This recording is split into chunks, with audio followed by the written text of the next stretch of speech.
Hello and welcome to this video. Today I'm going to guide you through a step-by-step tutorial on how to connect Pabbly and ConvertKit.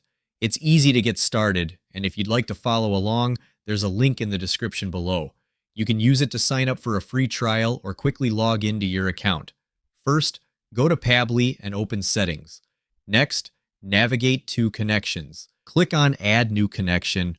In the search bar, type ConvertKit and select it. Give your connection a name. Enter your ConvertKit API key and secret API key. To get these keys, log into your ConvertKit account. Go to the top right corner and click on Settings. Scroll down and click on the Developer option. First, copy the API key and paste it into Pabbly. Then go back and copy the secret API key and paste it as well. Finally, click Save and you're done.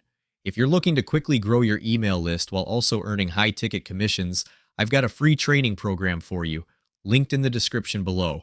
It's completely free and super easy to get started, so be sure to check it out if you want to build your list more effectively. Thanks for watching.